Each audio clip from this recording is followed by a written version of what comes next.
watching me on Zoom, we'll put them up on the screen to present some of the report to you as well, and we'll also present the actual report itself so you can dig into that. So, can you put the first slide up, Dave? Thank you. So I wanted to start us with this. This is a representation of our mission as a church. This is something that hopefully is familiar to folks. We bring it out every once in a while at meetings and stuff like this. Just remind us about what we're doing. And this sort of grounds us in what our priorities are, including our faith statement around the edge: worship totally, welcome radically, out of order, hope stubbornly, love wastefully, live intentionally. All of this is about what we want to be able to do and be as a congregation, and the work that we did as the Space Committee really was grounded in this, and it's to present sort of a way forward that we think lets our space be part of that missional stuff. Next, or blank screen, or next screen. What is there? This is what we're going to do today. This is a bit of an agenda. I'm going to talk about the decision. We're going to talk about the options. I'm going to tell you what the options are that we're presenting right away, and then we'll dig into some of the details of that as we go through, and we'll present the decisions going forward. Next slide. This is just a reminder of what the mandate was. So you can read that if you want to. I think the key points there is about having space that provides fund to the ministry of St. Mary's Road and providing space that supports the ministry objectives of the church. The deal was a team would go away and do this work and come back and present. So this is we're coming back to present. Next slide. There's a couple of things about the decision about what we're doing today. First of all, today is about a conversation, so we're not making any decision today, and that's really important to know. We're going to come back in 2 weeks and make a decision. This is just about hearing and conversation. So don't worry about voting today. There's no voting. We are going to tell you what the vote will be we'll tell you what the motion that you're going to be talking about in 2 weeks, not what the answer will be. But this is about the decision. This is about information about the decision. The decision we're making today is a couple things. It's a decision to pick a path. So we had infinite options. The goal was to go away and figure out what are some options that we could go with. The Trinity Center, the Trinity report gave us some options, and we are suggesting one of those options. It's a decision to spend money and take the next steps. And it's a decision, to take next steps. But this is not an irreversible decision. This is not a forever decision at this point, because we don't have floor plans to show you. We don't have that kind of thing, but we do have a direction we want to take. And so I was at a conference the other day, and they talked about decision-making, and one of the organizations used it as a metaphor around, is this a two-way door or a one-way door? This decision that we're going to be making in 2 weeks is a two-way door. We're going to go, we're going to spend some money, we're going to look at options, and we're going to come back with, do we want to do that? That decision that will maybe be in a year or so we come back with that will be a one-way door, but this decision we're making right now is a two-way door. So we're not doing anything permanent yet. Next slide. These are the 4 options that we are presenting to you. We are suggesting the leadership team, the Trinity Center, and Space team have all come back with said we think option 4, or in this case 3, is the right option for us. The options are this. We can do, essentially it's the do nothing option, but it's we need more study. We don't like these options, we want to do more work. That's option 0. It's option 0 because in the report they presented only 3 options. We added on this, we need to do more work option, so that's why it's option 0.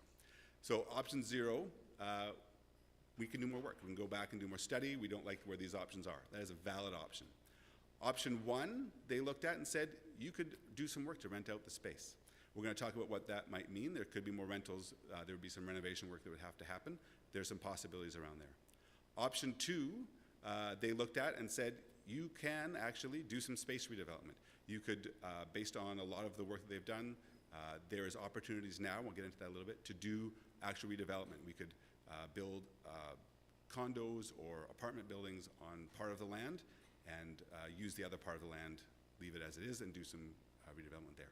Or, the most exciting one, but the biggest change is, we could put the whole space up for conversation and see what we could do about a reimagined, rebuilt space on the whole piece of property. Put housing on it, redevelop it, put some more community stuff in it, reimagine our worship space, and that could be pretty exciting. So that's the one that you'll be presented with. That's the one the Trinity Center report suggests, and that's the one that leadership team and the space group are suggesting. We're going to go into details of that, and then we're going to have some conversation around it. So, next slide. I'm going to stand this way so I can see what's on the screen and talk at the same time. Okay, first bullet. These are going to be bulleted because I want to talk about them as we go along. This presents the greatest impact to our mission. So we think this has the most exciting impact. We looked at a number of options. This one we believe really does have the most exciting impact to our options. It has the opportunity to give us more functional space, including outreach in the food bank. We know that there's challenges with how we use our space now. A reimagined, rebuilt space that can do that kind of stuff could be pretty exciting.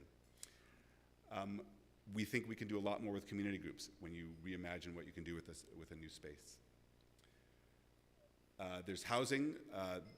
A lot of this involves housing as a way of funding all this. And there's some really interesting things we can do with housing for lots of reasons. When Trinity Center was looking, they talked to folks like the city, they talked to lots of community groups.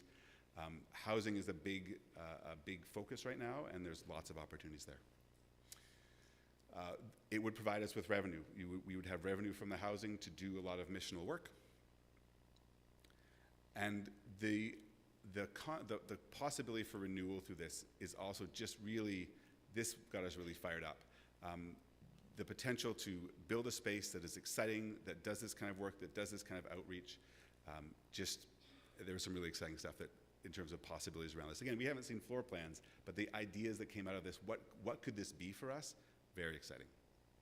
And there's lots of ways of layering in social, sustainable, social enterprise, development goals, all these kind of things that are out there that we've always wanted to do. There's things when we're doing a building like this or doing a new reimagining, we can do a lot of really interesting stuff around all those bits and pieces. So there's some stuff that, on the next slide, these are some highlights that you'll see when we'll pass out the TCF report and give you a link to that shortly. These are some highlights. Our land is worth about $2 to $2.8 million. You'd never get that value if you sold the property, but the property is worth probably about that much land. This, if we're going into a partnership or relationship with somebody to build, and that's what we would do with this. We'd find a partner that could do some of this construction with us. That would be our equity. We'd go in with $2 to $2.8 million of equity, and that would be our piece of the puzzle. Housing is a priority now for governments. You've probably heard about this a lot on the news. Federal government's talking about it, the city's talking about it.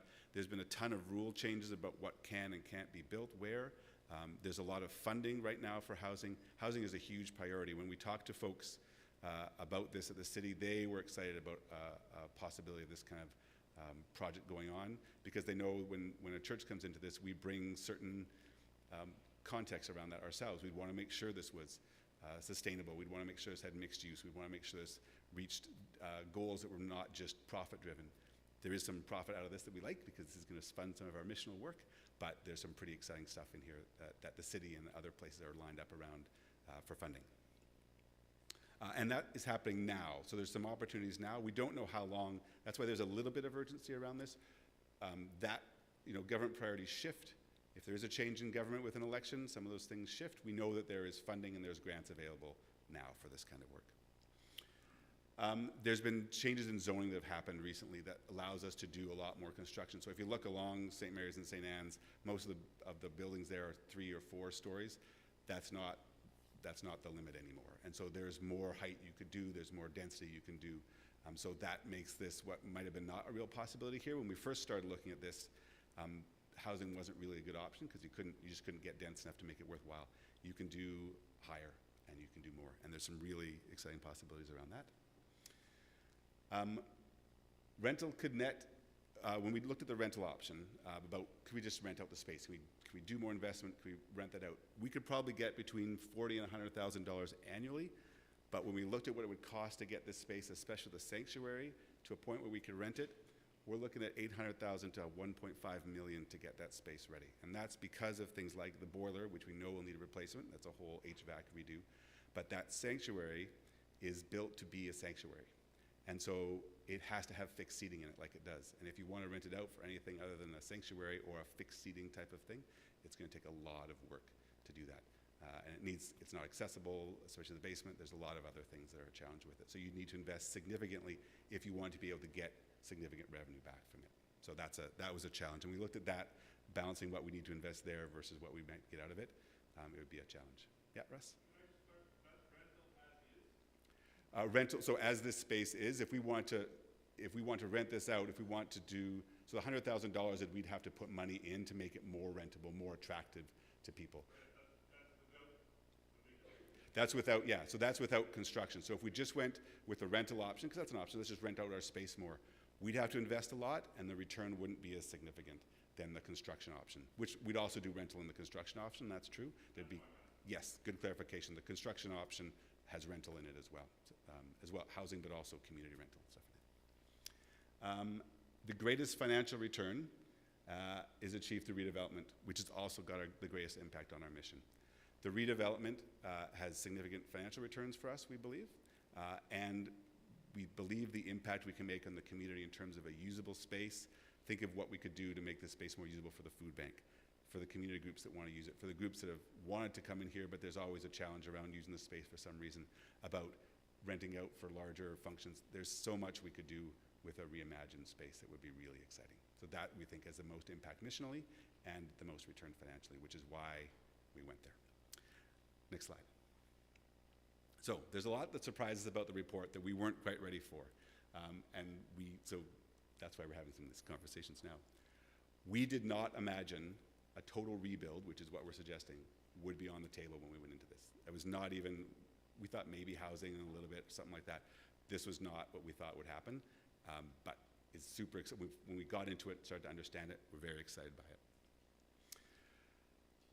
The cost of the work that is needed to make the space ready to rent, the finances around that, and the effort that we would have to put in as a congregation was significantly more than we thought. Some of that was around what would need to happen to the sanctuary, but just the rest of the space too. The work and the effort that needs to go in just to make this space rentable and usable. Even if we decide not to rent it, we are going to have to do some of that work regardless. The boiler is going to go and that kind of stuff. There's a lot of work that's going to have to happen in this space to maintain it and sustain it, and that was surprising how much more it was than we thought it might be. The potential for housing, again, when we first started these conversations years ago even, we talked about housing, but didn't really think that this was a really viable option. With the zoning changes, the changes in public policy, housing is a real option, a real exciting option. There's a lot of potential there, more than we thought that there would be otherwise. We also have an amazing location right where we are too, and that sort of factored into a lot of this. How partnerships work was surprising to us too, because we thought if we were going to rebuild, how do we have the money for that? What do we know about building space? That's not really how it works, and the Trinity Center folks might talk about this a bit too. We would find a partner, and that's part of what this next phase would be that we're suggesting. Find a partner that would be interested in redeveloping with us. Our equity into this is the money, is the space, so about $2.5 million. They would bring in their expertise and their funding, and they would do a lot of the construction for and with us. We would be partners in that. And there's a risk trade-off in there, so how much money and how much control we want to have sort of balances out with some of that. So we would have to make some calls around that, but there's real potential. Key is finding the right person to do that with us. But that's what we would do, is find a partner that would that invests and does this kind of stuff, that knows how to do this with us. Our equity is the land value. This is option 4, it's actually option 3. The potential in option 3, that rebuild, was really surprising. How much we could do once we really started to think about that was really exciting and surprising for us. And her reaction to that, we started talking about that. We started being scared, as I think was the appropriate reaction to, oh my gosh, this is big, but oh my gosh, look at what we could do with this. We got pretty excited about what this could mean in terms of reimagine, like I said, worship space, food bank space, community space, all that kind of stuff. Very exciting. Now, I want to get the Trinity Center to give us their perspective. So we have Mike. I'm just going to make sure that Mike's here and can see. Yeah, we have Mike from the Trinity Center. I'm going to mute my mic here. There we are. And so we're going to pull Mike up onto the screen. There we go. Hey, everyone. You're up. Okay. So good to be with you. You're ready to go. So do you want me to just take away for here for a few minutes, Adam? You're good to go. So a lot of what I'm about to share with you is similar to what Adam has already shared with you, but I just want to highlight a few points. And first of all, just to say that you have an awesome community that's been working on your behalf. It's been great to work with them, and so exciting for us from Trinity Centers to be able to work with you. and I just lost screen on your end. I'm just wanting to make sure that you can all still hear me. Yeah, we can still hear you. I just made you bigger, so. Adam, if you can hear me, shout. I muted, of course. Yes, sorry about that. You're good to go. Okay, good. So just to have said that it's been awesome to be working with the community. They've represented you really well, asked some great questions, and have really delved into these questions in a really intentional way. It's been awesome to see. It doesn't always work that way with the churches that we're working with. So just some highlights. Adam talked about picking a path moving forward. And part of picking a path is recognizing the path that you've already been on. And some of the signposts on that path were that, your total revenue over the last 12 or 13 years had gone down about 12%. Your offerings had gone down about 36%, while your facility costs were going up about 53%. And if you added some of the special projects you had to undertake to keep the building operational and functional and in good shape, it had gone up about 92%. So as a result of that, over that period that we looked at, your cumulative deficit had risen to about 850,000. And as Adam suggested, there were things like the boiler that is on slate. There's some other deferred maintenance, and there's always things that are going to crop up and cost the congregation money that you don't expect. It's a roof or a leaky wall or doors that need replacing that don't work anymore. So things like that, and then Adam also recognized that in order to bring the building up to a position where you could be renting out more space, it was going to cost a lot of money to do that. And in particular, one of the prime spaces is the sanctuary, but the sanctuary is built structurally in terms of its engineering to incorporate the pews. And so if you take those pews out, there are things that you need to do to secure the floor and the foundation to support weight distribution. And so those are expensive things, at least 100,000, if not more. So when we recognize that you're currently, your rental space is covering about 2/3 of your facility costs, you'd be hard pressed with your current space to get it up to 100%. And even if it was covering 100% of your facility costs, it's still not going to help you overall show an annual surplus. So that was problematic. When we got to the stakeholders, I'll tell you a little bit about what they said about needs in the community. But the first thing was there were a lot of groups who were really interested in partnering with you. The challenge was how to use the space as it is. And many of them said it would be awesome to be able to be partnering with you, to be sharing space, to be delivering companion programs, but they weren't quite sure how it would operate out of your space as it's currently configured. So that was a challenge. The primary thing that we heard from stakeholders in the community, whether it was elected officials, whether it was city staff, whether it was other community service groups, all said housing. And housing that incorporated some form of community space. People wanted to make sure that the food bank still had space. They were looking for programs that would help support families and support their capacity to support themselves. So employment supports, financial literacy programs, all of those kinds of things. And a huge recommendation was incubation space for community groups that are looking at social entrepreneurship or that are looking at climate supports, all of those kinds of things.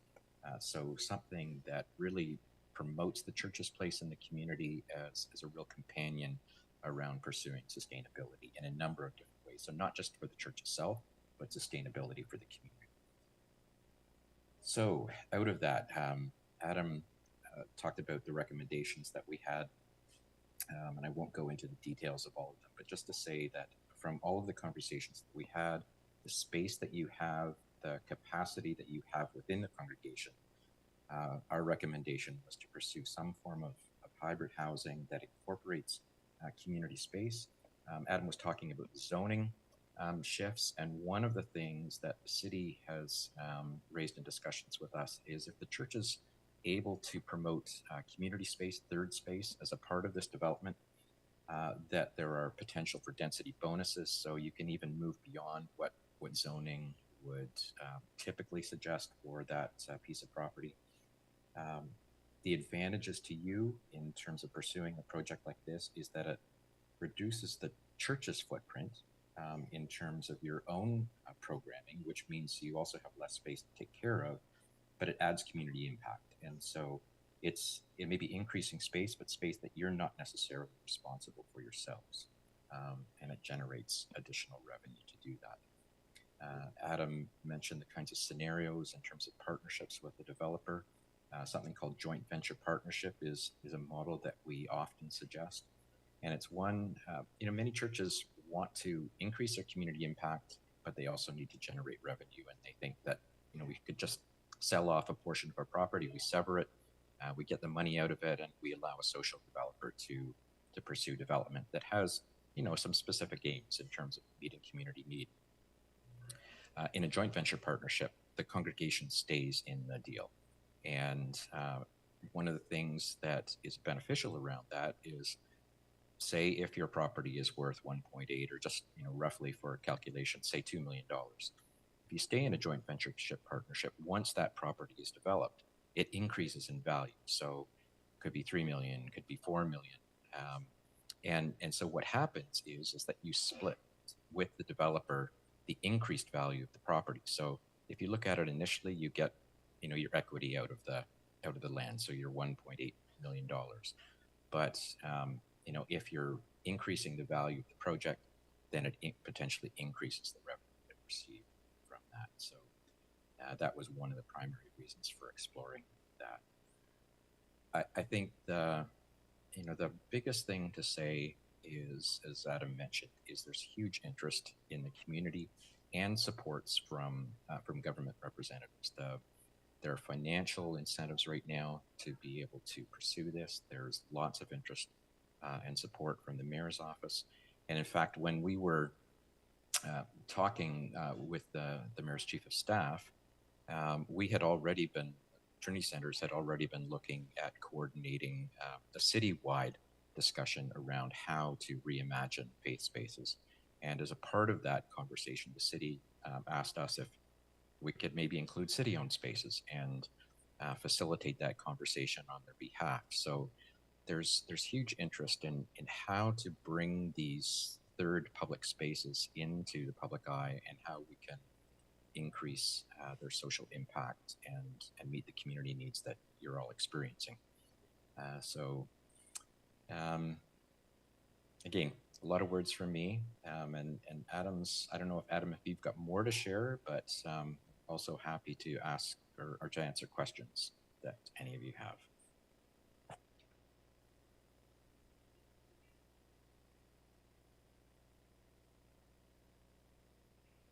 Yeah, so thanks, Mike. We will have time for some questions. A few more things I wanted to talk about, and then Mike's here for questions, and we're here for questions. Sean's just passing out the actual Trinity Center Foundation report, and so we'll go through that briefly, and then we'll go from there. Can you put up, you can move Mike off, and then we'll just go to the next slide, and then we'll get back to some questions. Next slide.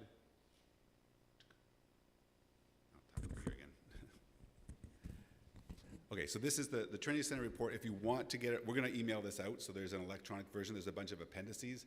If you want to use your QR code, if you want to use your phone, you can get it now, but we're also passing out copies of this. The Trinity Center report, it's about 30-some pages. There are some things, it presents a bunch of options in it, which are quite exciting that we've gone through. It presents the analysis that they've done. The appendices has a bunch of information as well. I would point out, just as people are sort of going through this, there's sort of a potential floor plan-y map thing on page, I don't really know, it's about halfway through. It's called developmental scan. It shows building on one side and leaving the sanctuary on the other. We would do other things than that. That was just an example. There's lots of options. We are not at, a lot of the really important thing to understand here, we are not at the floor plan stage. We're not at we don't know all the answers. There's lots of things like we don't know We know the United Church nationally and provincial need to be involved. They're not yet. We will need to do that. We believe that's a step we can take. There's lots of stuff around housing that we don't know the answers to. A lot of this is around, we have a lot of unknowns. Let's go into the next phase. We don't know what would happen if we're going to build here and we take down this space. Where do we worship? We'd have to figure that out. There's lots of options in terms of timing and a whole bunch of things. There's lots of really good options for a lot of these things. That's what the next step is all about. We didn't know what all the options were. We've now brought it down to a few. And so that's now we're at the, let's look into that option and spend some time and money on that option, and we'll be able to get to things like plans and floor plans and details. A few more slides before we go to questions, just for clarity around the different options. So if we took option 0, which is to say we don't think that this is where we want to be, we're not feeling the call in here, we think that we need to just look at this a little bit more. We can do that. We need to form a new committee to start doing what we want to explore next. Option 1, which is around rental, we know that there's money that we'd have to raise to start looking at repairs and that kind of stuff. We need to get a committee around there and start looking at how we'd raise some of those funds and what our priorities were for that, and start building up there. If we do option 2 or 3, 2 is build on part of this space, leaving part of it intact. 3 is putting this all up and let's see what the options might be. We would re-engage with, likely with the Trinity Center, and we'd form a committee to start looking at that, and we'd probably need to put in about $35,000 of our money to start to pay for that next round of conversations. So that's what the next steps would be. All these involve in forming a group to go and do the next step. Next slide. This is a draft motion that you would see in 2 weeks. So on the 9th, this is likely what you're going to be asked to vote on. The way motions work is we put forward a direction, and then we have conversation around this. So we don't have to do this. We would vote this down if we don't want to. We could amend it if we want to change it. But for clarity, this is what the results of the report, what the leadership team and what the space team is suggesting moving forward. So the motion that you would see in 2 weeks would be that the congregation receive the report from the Trinity Center's Foundation entitled Lifting the Lid, that presents analysis and scenarios for the use of our space that contributes to our mission.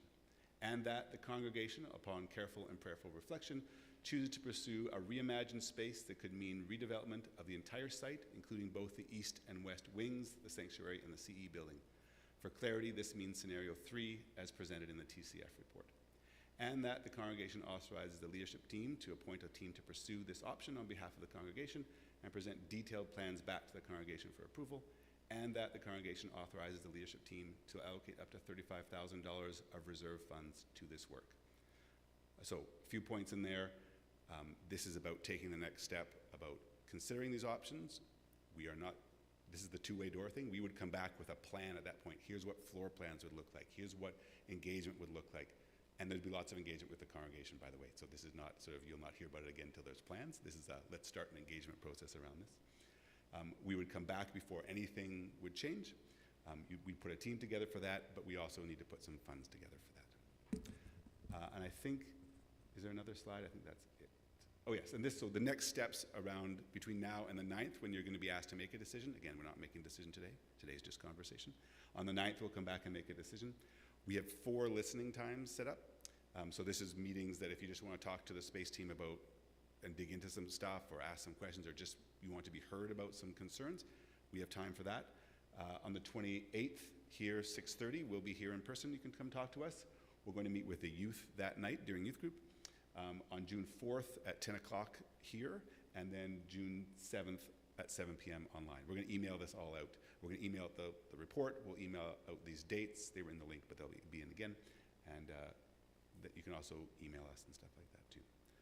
I think that was it. So we have Mike here. We have the team here. And now it's time for questions. Do you want to have questions?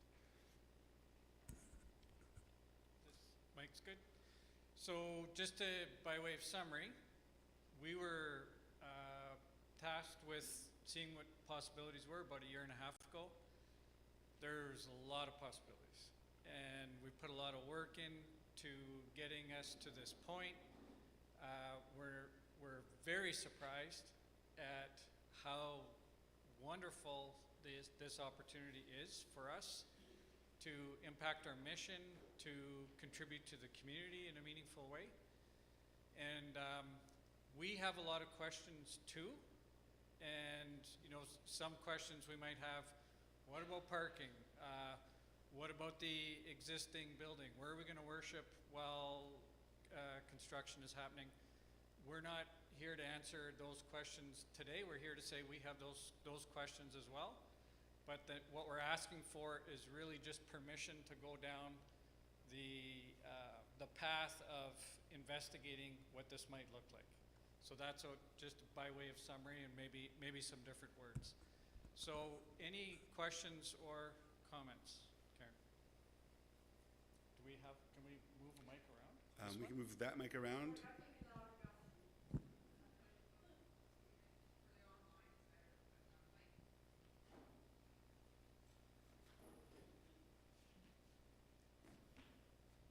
I watched as the Anglican Church redeveloped the church on Maryland, and that has become West End Commons, and it has gone from a rather moribund congregation, very small, to a very thriving building with a lot of housing. As a matter of fact, when I was running Hospitality House, I did put one of my families in their living facility after they had arrived. And it was wonderful. Not so much the suites. The suites are lovely, but it was the sense of community that they had in the building and the programs that they were running in the building for the newcomers or anybody who needed it. So it wasn't just for refugees, it was for many other people who needed affordable housing. And I'm wondering if this is going to be set up as a nonprofit. I would hope sort of to cover expenses and so that nobody's rolling in the profits. And the second question is, when would it be starting? And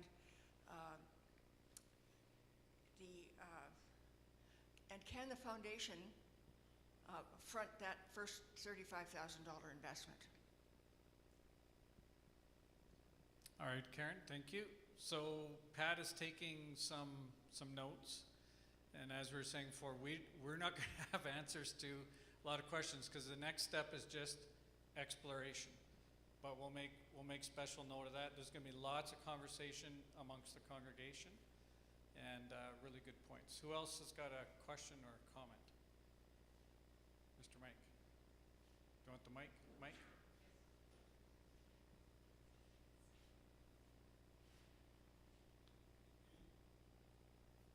Yes, I had the same question in terms of available resources to provide the seed money for this. So that's down on the list of questions, so that's good.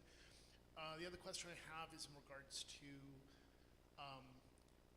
the potential change in property tax exempt status for the building. I'm assuming that depends on the organizational structure that's established afterwards.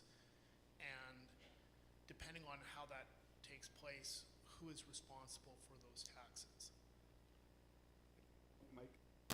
I was going to say, yeah, Mike, Yeah, if you can just repeat the core of the question. It's hard for me to hear everything, so if you can just repeat it. for sure. So You can mute us for a second. Go here. The problem is I have to be on the mic with it. Oh, there we go. That's good. The question was around tax exempt status. If there was any, if we did this kind of work, does it change tax exempt status? It can potentially.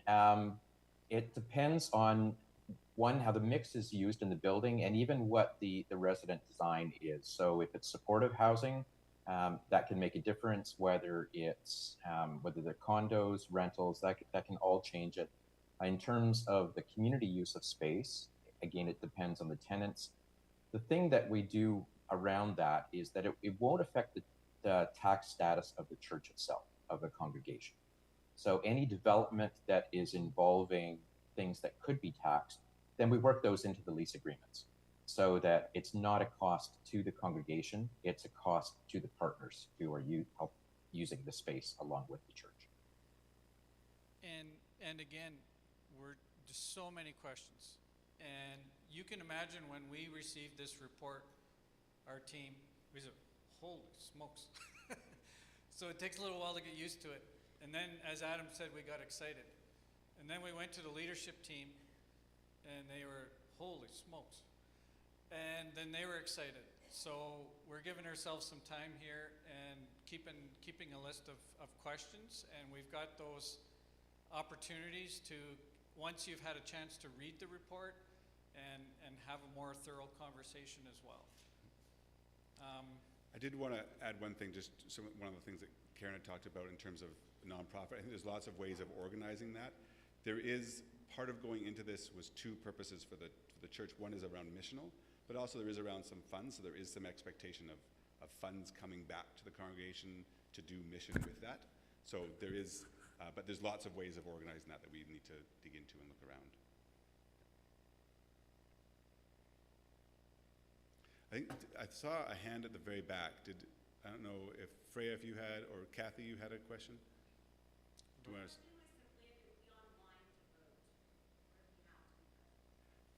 I think we're going to try to figure out how to do an online vote. We're going to hope to get more people than just being here. Yes. Dennis? Just wondering if at any point so far that there's been any consideration of expanding the footprint of the property, i.e. Talking and negotiating with neighbors that might make the footprint more advantageous as far as commercial housing goes. Mm-hmm. We have looked at a few things. There is some property around that we looked at. So Mike, the question was around if there was opportunity to expand the footprint. I know you looked at that a little bit. I don't know if there's any comment you can make on that. No formal conversations, but there were some inquiries in terms of, what it would mean if some of those adjacent properties were acquired, and what it would mean for increased density and the potential revenue that generates. So assume that if those properties were able to be obtained at a reasonable price, depending on the market, that it would help to increase the density significantly and therefore increase the potential revenue. And all a part of the next phase. Lots of questions to find out answers to. Mr. Lowen.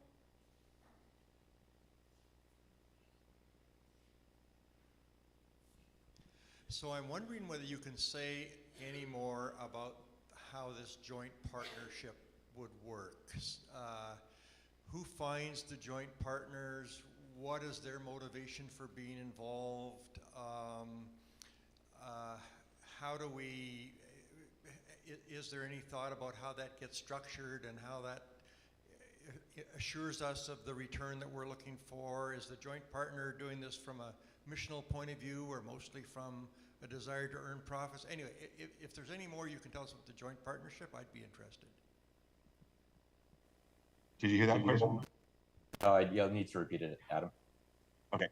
The question is around the joint partnership. So how do we find joint partners? How do we ensure that the joint partner is aligned missionally? How do we ensure that they aren't just in it for profit? How do we maintain some control around that? Is that a fair summary of that? Yeah, just concerns about how, if we're finding a partner, how do we make sure it's the right partner and this is going to work well for us, and we're not going to be decide looking at this thing, this is not what we wanted it to be.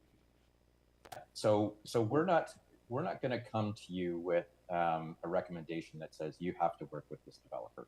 We're going to say here's a number of socially conscious developers. One of them will on the list will be Kindred Works from the United Church. So you'll have a story there, and recognize that this is kind of a courting process. We're going to say here's some developers, here's their track record. Here's what our experience of what it's been like to work with them is, and then you have some interview time with them. And the conversation will be things like, what do you want to get out of the project? Do you need to raise X amount of dollars? Do you want to make sure that there's X kind of partners that are involved in this project? And it's like a courtship, and ultimately it moves towards a marriage. It's a professional marriage. But it's one that the two parties agree to what this project looks like. So ultimately, it's up to the congregation to decide based on the input of others on what their track record is, and we can support you in that. So, if a developer comes back to you with a particular scenario and you need some advice on that, then we're happy to review it with you and say, here's the kinds of questions that you as a congregation should be asking of the developer. All of those kinds of things. Does that answer your question, Gary? The metaphor that came to me when we were talking about this is Trinity Center, who we would very likely engage with for this next piece, becomes like our doula in this to birth this new thing, because they are going to advise us as we go along. They are not the ones building. They are not the partners in the future thing, but they're going to be our guides and our advisors in this, and so that's helpful. But it is very much when we go to select somebody, it will be very much through interviews and conversations, and it does become a marriage or a partnership with them. And I also hear Gary Lowen might be interested in helping us sort that all out. I heard that too. Wouldn't that be awesome?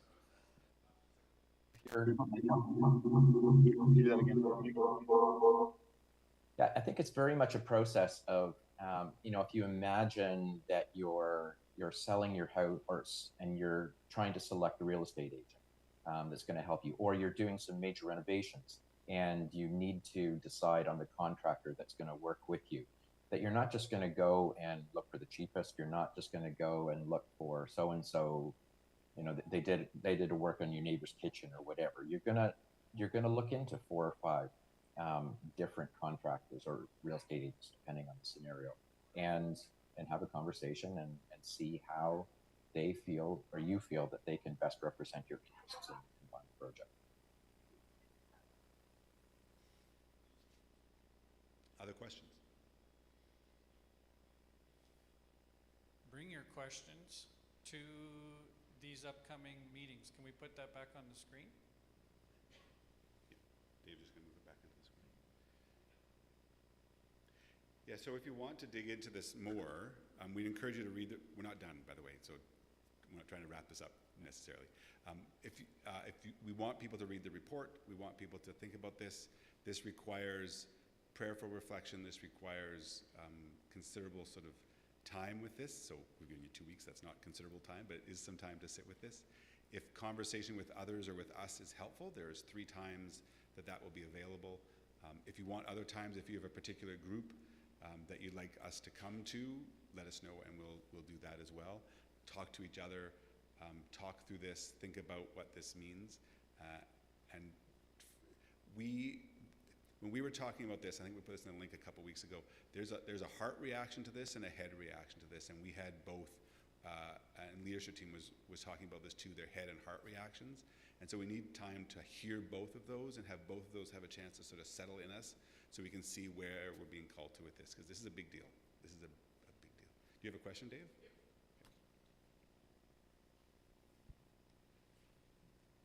I guess it's actually sort of a 2-part question. Are we looking at solely doing rentals, so condominium rentals, or are we looking at having people purchase units? And if we're solely doing rentals, who is on the hook long-term for the maintenance upkeep of all this space? Because I know a lot of nonprofits run into problems 10, 20, 30 years down the road. They're not bringing enough revenue to maintain the building. Yeah. I'm not sure if we know that, but I'll ask that to Mike. The question is around, Mike, did this camera go away? Yes, it did. The question is around rentals versus condos versus that kind of thing. How do we know where we'd go with this? Is there some, Dave mentioned that, down the road, how do you make sure that you have money to maintain the facility afterwards? Does the church become on the hook for some of that stuff? How does this kind of work when we're getting into a partnership with folks around housing? So I think there's a number of different ways. One is to recognize that the makeup of the housing, the character of the housing is totally up for grabs. And there's a number of different factors that come into making that decision. So if financial need is a priority, you can assume that probably condos is the way to go. The sales of a condo is going to generate the most amount of money. Where there's social purpose, you're wanting to look at more affordable housing. you're sacrificing some of the financial return that you might get out of that. The question is, how does that align with the congregation's ministry? So you find the balance between the financial return that you want to get and the social impact that you want to create through the mix of housing. And it doesn't need to be one or the other. It can be a mix of those different elements of housing. The second thing is that typically what happens in a development like this is you either develop a separate management committee that is, again, it's a joint partnership between the tenants and the congregation and the developer. And then typically the developer moves out of that after the corporation is, or the development is complete. The other thing is simply to hire a property management group that acts on the church's behalf, so that depending on how the management of the overall facility is structured. So somebody that manages the leasing, somebody that manages all the maintenance and repairs and those kinds of things. So our expectation is not that the church is going to be a property manager. You stay in the deal, but you're not the ones who are solely responsible for managing the project. And so those, the performers that allow for ensuring that there's going to be money down the road are worked out over a long period of time. Typically, the performance on a development like this are anywhere between 25 and 30 years. So you're looking at long-term how this is going to be sustainable. We also experience with friends. So Crossways and Commons was a church that was destroyed by fire, and they built up with community impact and partnership. They have opinions about how some of these things can work and some experience that they want to share. And so that will be part of the conversations going forward. How have these worked in the past for others? And what are some of the gotchas that we need to be careful of when we go into something like this? Kathy, I think, and then Barb. Sorry, Kathy was just right there. She came up. Yeah, sorry. I just wanted to go back to Adam talking about the head and the heart. Do you want to do it? Okay. We were both at the same meeting where the leadership was talking about this and how, well, actually both Barb and I have been here since the 70s.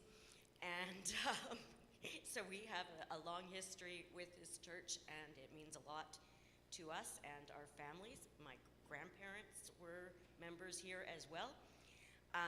So we really encourage people to also think about how do we preserve some of that history and that connection, but still move forward and find a way to make this a space that's going to last a long time. Because we don't want to not have somewhere to be. And that is a possibility if we stay with the status quo. And I've been baptized here, my kid's been baptized here, there's been weddings, there's been funerals. This is a space that I would have a hard time leaving. But I also want my kid to have a place to come. And so we've talked about things like, how do we preserve some of the stained glass windows? How can we have a memory night so that we can share these memories and maybe record them with some sort of pictures and stories and create a photo book or something that can be in the church? So I wanted just to say, think about what are the things we want to preserve while we do these changes. What I wanted to say was exactly along the lines of what Kathy just said, in that I've been here since 1977. I was a little kid in this building. I did CGIT here. Sorry, I'm already emotional. This is not good. I did CGIT here. I remember when they put the stuff on the ceiling. Kathy, you probably remember that too. Addie Thorosky was our leader, and we were annoyed because we liked to play volleyball in here, and we couldn't because we didn't want to hit the ceiling. I remember a lot in this building. I got married here twice, once in each sanctuary. Both my kids were baptized here. Different husband, much better husband the second time. Yeah, and I love this building. I've done tons of musicals here. I've made friends for life here. I've lost people here. I love this place. But if if the Grinch came and took it away, what would I feel? I would feel that I wanted to stand in a circle with you guys and hold hands like in the Grinch, like the Who's do, and sing their song. That's how I would feel. It's the people, it's the community and the fellowship that I care about. And if we can't have that because we have a deficit and we're not making enough money every year, I mean, my reaction at the first Trinity, when the Trinity Foundation came and talked to us, was shock and horror. And I voted, not that we voted, but we talked about what option we would like to do rentals. The time for that, I think, has kind of passed. Like, we should have started that years ago. And also, I was talking to a friend of mine, Christine, who's one of the artists who has art at my show, and she is office manager at Westworth. And she does rentals there, and we were talking about, I said, well, what kind of rentals do you do, and how do you use your space, and what sort of money do you make? And one of the things she mentioned a few times is that they rent their gym out. So they rent their gym out for 3 weeks at a time for a movie cruise. Well, we don't have that option. Our gym is our sanctuary. We can't rent it out. So we would, like Adam said, have to spend all this money to change things around, I guess, to move into the other sanctuary. So we could actually rent this space. We're not going to make money as it is. So I just want this place to exist in whatever form. And that's what changed my mind, from the shock and horror of there's no way we're tearing this building that I love down, to we have to do something so that we can stay together. Michelle, you have?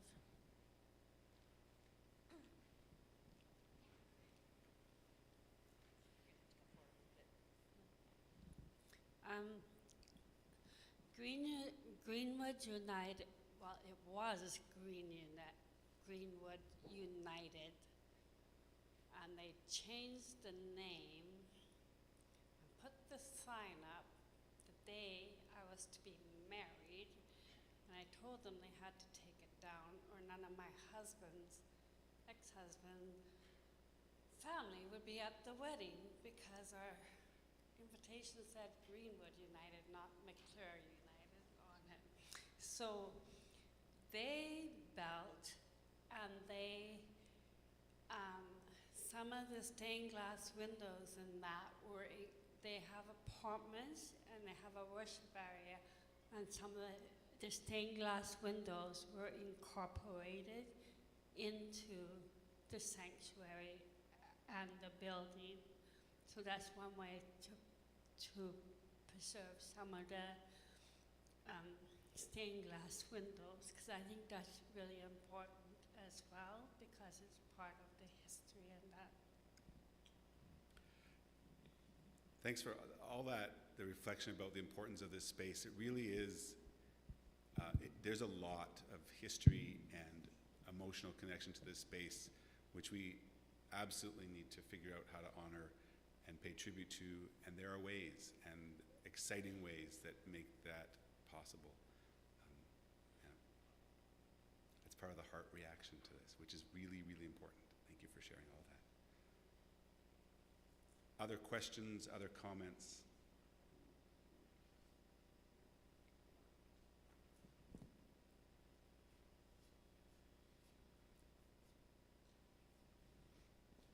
My name is Fraser Mulderoo, and I've been coming to this church for about 4 or 5 years.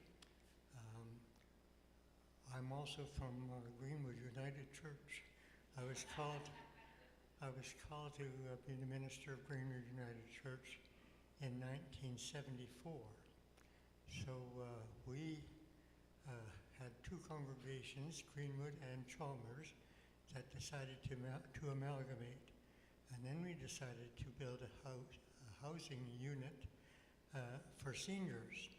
So the question before us is, what's the purpose of this church? And I think the purpose is for young families, to attract young families, because we have a congregation that loves the kind of music that we had this morning, and that's what young people will be attracted to. I also was involved in the changes that were made at St. Matthew's Maryland. St. Matthew's Maryland was a community ministry that I was on the board for I think 16 or 17 years. And they completely changed their church. It was a large building, and they took about a quarter of it for their own sanctuary, and they built housing for the rest of it. Maybe 80% went into housing. Oh, they had St. Matthew's Maryland Community Ministry in the basement with a large room for games and dancers or programs, and it was a very useful way to do it by building for what they need and what they had. So that's my comment, is that we need this for housing, and it looks like they've chosen already for us to vote on. They've chosen housing, and probably the best way to do it is to knock this down and the church and build a large, we did a 7-story building at Greenwood, and we could probably do a 7-story building and use it for housing for young families. Most young families are not making enough money to meet the cost of living and the cost of housing today. So if we can get affordable housing for young families, we're doing a great service to the city. Thank you. So it's just the beginning of a conversation. We're gonna, I think, maybe one more question Yep, is there or comment. other questions or comments? This is just the beginning of a conversation. We'll put those times back up again. Yeah, keep it those times. Hope that you're able to come, and we'll build community and connect with each other. I'm feeling in the room a lot of energy and excitement. I'm feeling some, whoa, what's happening here?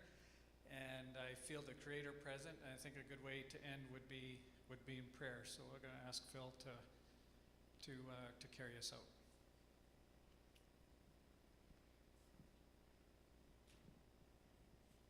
I want to sing. No. Building up the temple. Did you guys ever grow up with that one? Building up the temple with the actions. Building up the temple. No? Okay, well, I need Adam, because I'm going to instruct you.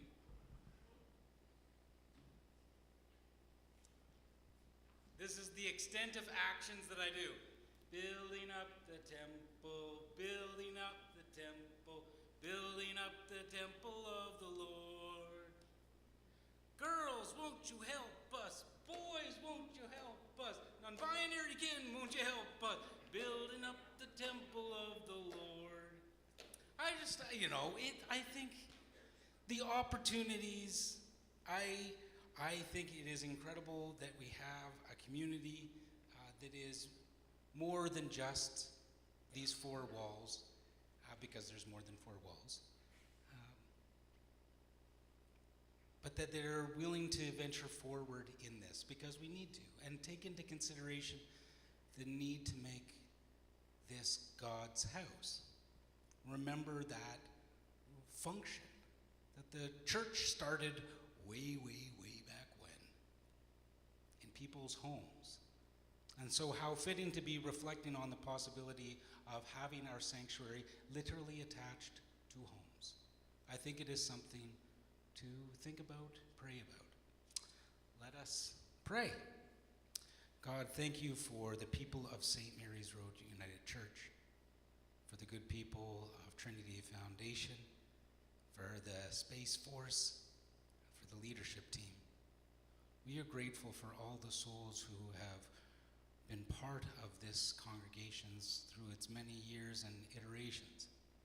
We are grateful for all the founding congregations that had to make hard decisions to sell their buildings, to come to one place, to be community, to forge ahead without knowing exactly what the future would hold, knowing that there would be pain and sorrow, but also great joy. So God, we pray for your blessings in all of our endeavors. pour out your grace upon us and give us the courage to be gracious to one another. This I pray in Christ's name. Amen. Okay? Building up the temple. It'll be in your head all day. So I encourage you to join us for those conversations. Otherwise, blessings on your day, and we'll talk to you in next week at Pride and in 2 weeks for our decisions.